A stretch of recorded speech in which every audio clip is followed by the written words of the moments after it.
السلام عليكم ورحمة الله وبركاته. بنعمل جولة دعوية على السريع كده يا رجالة. كلنا محتاجين نسمع عن ربنا سبحانه وتعالى. اللي ربنا بيحبه بيسمعوا عنه. اسمع كده ربنا سبحانه وتعالى لما اتكلم في سورة الكهف قال ايه؟ واضرب لهم مثل الحياة الدنيا. واضرب لهم مثل الحياة الدنيا كماء إن أنزلناه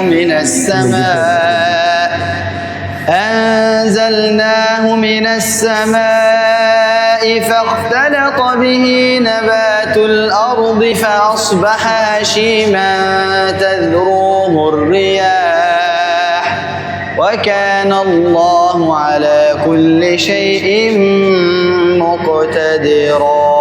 شايف لما القرآن بيقرأ بيبقى فيه سكينة، فيه كده متعة لا تضاهيها متعة. ليه بقى؟ لأن كلام ربنا سبحانه وتعالى فيه راحة، والراحة عمرها ما بتيجي لا بأكلة ولا بشربة ولا بخروجة ولا بسطاي أبدا. الراحة إنك تقرب من ربنا سبحانه وتعالى، الراحة إنك تسمع عن ربنا جل وعلا، الراحة إنك تعيش في كنف سنة النبي صلى الله عليه وسلم. أي مكان بتسمع فيه عن ربنا سبحانه وتعالى الملائكة بتيجي بتحفنا الملائكة من الأرض حتى السماء. ومش بس كده يا عريس، الله عز وجل يذكرنا من فوق 7 سماوات، وآخر ما نخلص ربنا يقول للملائكة أشهدكم يا ملائكتي أني قد غفرت لهم. الجنة لما ربنا اتكلم عنها في سورة الرعد قال إيه ربنا سبحانه وتعالى؟ مثل الجنة التي وعد المتقون تجري من تحتها الأنهار أكلها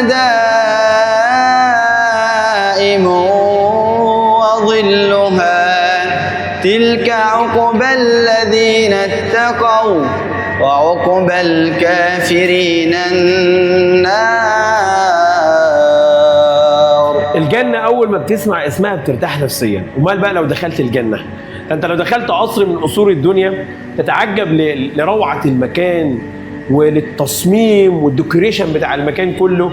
وده كله ايه؟ هذا ما اعده البشر للبشر، فما بالكم بما اعده رب البشر للبشر. الجنه يا رجاله غاليه. والجنه عشان غاليه النبي صلى الله عليه وسلم قال ايه؟ الا ان سلعه الله غاليه، الا ان سلعه الله هي الجنه. الجنه سهل ندخلها يا صاحبي. يعني احافظ على ال5 صلوات في اليوم والليله، فجر وظهر عصر مغرب عشاء، احافظ عليهم، الله عز وجل يحبني.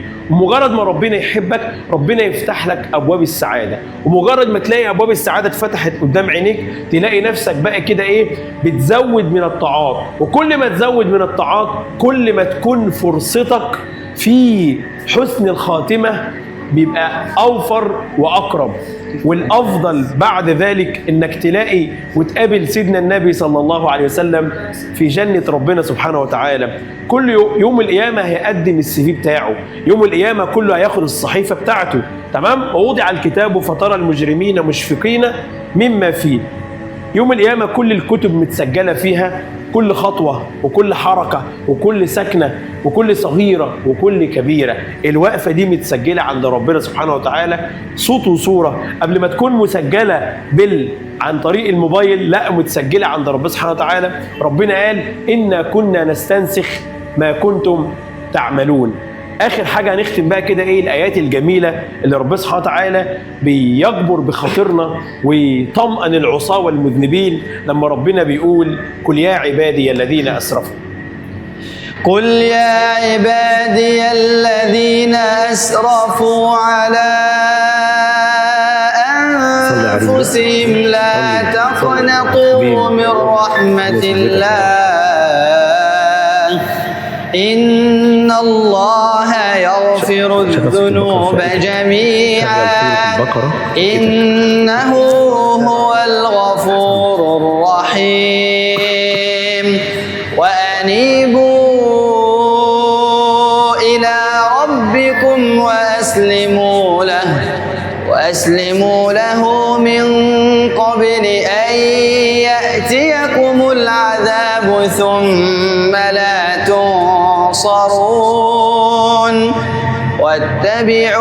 واتبعوا أحسن ما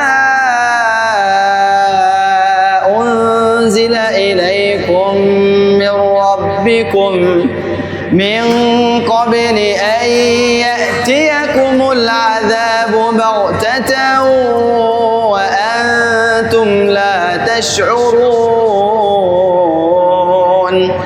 أن تقول نفس يا حسرة على ما فرطت في جنب الله وإن كنت لمن الساخرين.